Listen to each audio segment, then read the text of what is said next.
I thought Tim did a wonderful job, and I loved Kelly's Heroes, so I was very happy to see Oddball there.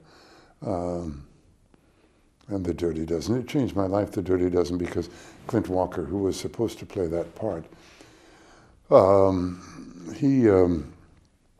were all sitting at this big green baize table, huge, and I was one of the 6 of the bottom Dirty Dozen, you know. And because we were hired, because we were either Canadians who lived in England and therefore had a permit to work because we were parts of the British Empire, or Americans who for some reason, maybe they were married to an English girl or something, but we were the bottom dozen, the bottom half dozen. And so we were all sitting at this table. It was huge. Robert Aldrich, it was, you know, everyone was there. John Cassavetes, Lee Marvin, Telly Savalas, Jimmy Brown, Robert Ryan, Ernest Borgnine, everyone. And at the end of this week of rehearsals, of going through the lines, of things with Charlie Bronson at the end being a bit overdramatic, Clint Walker put up his hand, and Robert Aldrich looked down the table at him and said, yes. He was a strong man, Robert Aldrich. You really didn't want to mess with him.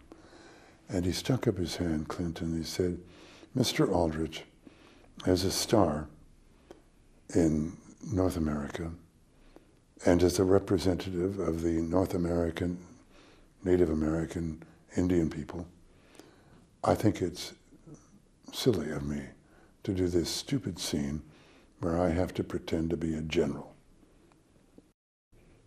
If you look at the film, I mean, Francine and I were astounded. I hadn't seen anything, not a drop of it. And it was so true to the text that I read, but it was so much more. It was filled with so much nuance.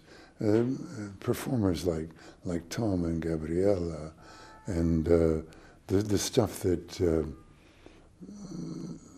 Richard did, that Mark, I thought Mark was absolutely sensational. And Bill was a wonder to me. I thought everybody was, and the things that Ed had written in that I hadn't seen. Gabriella sees Bill at the end and he's going off to kill that fella, or to do whatever damage he has to do to him. And she offers him the morphine that he's thrown away in a wastebasket. That's how smart she is. All the time she's so smart. And I just thought it was terrific.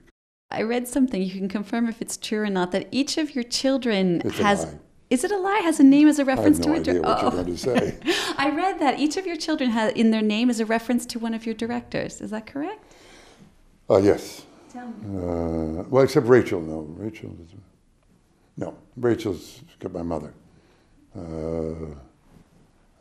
and a couple of other people. Darling Rachel. No, Kiefer was the first director I worked for. Rogue is after Nicholas Rogue. Rossif is after Frederick Rossif, who was, Frederick is his godfather, and he's dead now, but he, and so is Warren Kiefer, but he was the creator of To Die in Madrid, for example, an extraordinary film, an extraordinary man with an exquisite sensibility. And if I were to model Mikhail Dorn after anyone, it would probably be him. And Kiefer and Angus's name is Redford, because I had just finished Ordinary People.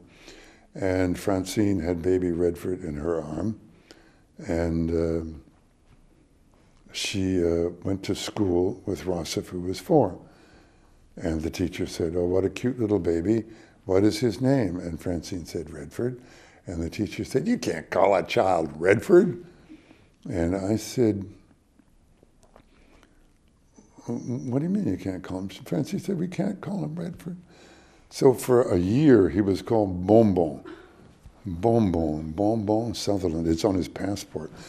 What do you think is, let me see if I can think of something. I'm curious to know what you watch on TV. For example, when Kiefer was on 24, did you watch that? Yes, I did. What kind of shows do you like? What makes you go turn on the television? What are your favorite things to watch? Rafael Nadal. That's really simple. If Rafael Nadal is playing tennis, my television is on. It's as simple as that. Otherwise, it's very seldom on. But if he is playing tennis, I am about 6 inches away from the set, and I am doing everything I can to influence the match in his favor. That's to say? Those are secrets, but I did help him win on Friday. I'm thrilled that he won without well, I was there. I was so terrified yesterday that, because in the United States they said, oh, it's going to be at 5 o'clock. In fact, it was at 3 o'clock. I love him. I've followed him since he won that first French Open 2005. My goodness me, 9 years ago. He's a brilliant player, but I love his spirit, I love his heart, I love his soul, I love everything about him. I just love him, yeah. And Roger too, you know, the two of them. The two of them are really very, very, very elegant men with what appears to be an exquisite sensibility.